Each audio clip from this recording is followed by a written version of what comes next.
Good about SC viewers, this is Sideline Media. Mr. Chinedu Michael, let us look at admonition from the OHANAEZE Ndigbo, advising federal government that they need to shut Simon Ekpa up. Recall that Simon Ekpa recently said that the southeastern governors lack the legitimacy to negotiate for Biafra and the release of Nnamdi Kanu.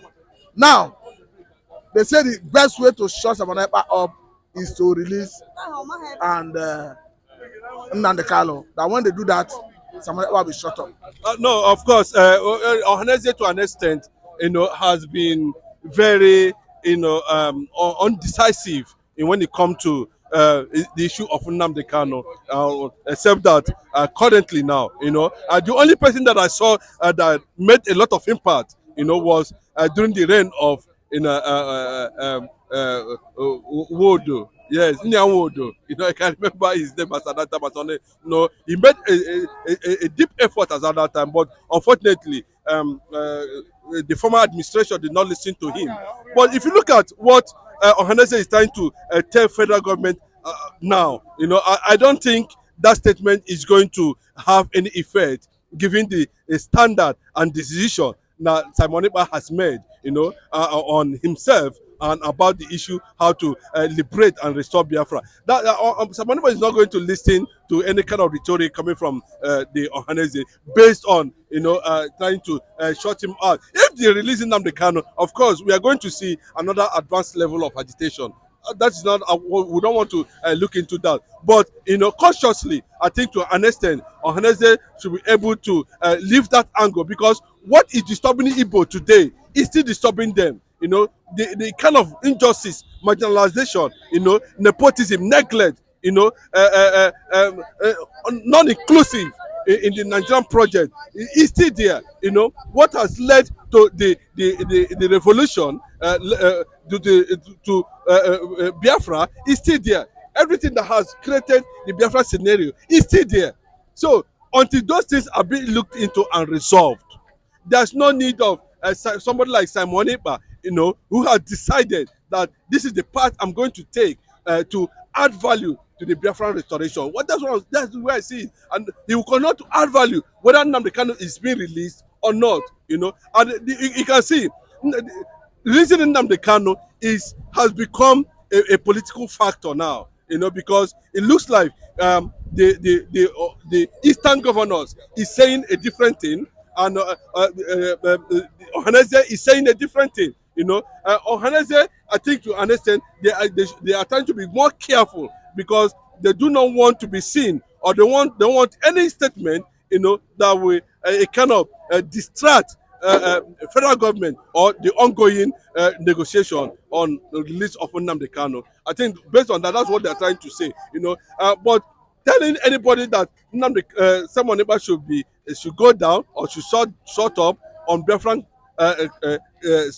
issues, I don't think Simon Ekpa is going to listen to that, because he has always said it, that he can never and he will never has anything to do with federal government trying to stop Biafran agitation. Biafran agitation is ongoing. So Ohaneze, I think to an extent, they need to understand that the direction of which the Biafran quest is going, has become really, really unstoppable. And of course, Ohaneze is definitely, either they like it or not, is going to be part of the glory at the end of the day. So they understand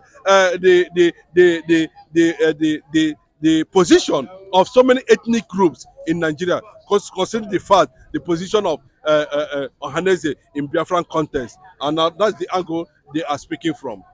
Okay, now if you look at the dynamics of this moment, and of course Ohaneze is trying to lash on that, claiming that if Nnamdi Kanu is out, that Simon Ekpa will lose followership, and that when he loses followership, he will stop agitating. So I think it's in that direction they are looking at that. Okay, federal government release this man and silence Ekpa. Do you think it's going to work? You know that there was a certain time they came out with this agenda, with this propaganda, that Simon Ekpa has more followers abroad than in Nigeria. But let me tell you, even if you look at this history and the stories surrounding liberation and freedom fighting, you discover that freedom fighting is not always being centered on one person. we have a different angle to it. We have different people from different direction, from different belief, trying to pursue the same agenda. So it's not going to stop in any way. No matter if they release Nnamdi Kanu, from people trying to also listen to what Simon Ekpa has to do, say, from his own angle. And of course, we know that the IPOB leader, the supreme leader himself, Mazi Nnamdi Kanu, his word has become a law and order. Whatever Nnamdi Kanu says, of course, is going to be the direction. Of course, we are millions of Igbos, Biafrans all over the world are going to queue in. But if you look at Simon Ekpa too, no matter how you look at it, whether you like it or not, he has become a form of a rallying point, to understand the direction of which Biafran quest is going, or Biafran restoration is going, and Simon Ekpa has maintained a certain tempo, to the recognition of the whole world. We are also, in absence of anything, they still make reference to Simon Ekpa, trying to see, listen, the direction he is bringing his own agitation from. So that is not going to disturb anything at any way, but we want to see that at the end of the day, these people will be able to have a common line, whereby there will be things will be properly defined, so that once Nnamdi Kanu is being released, we'll move to the next level of international solidarity and, of course, agitation at the end of the day. I must say a very big thank you for your time, Mr. Chinedu Michael.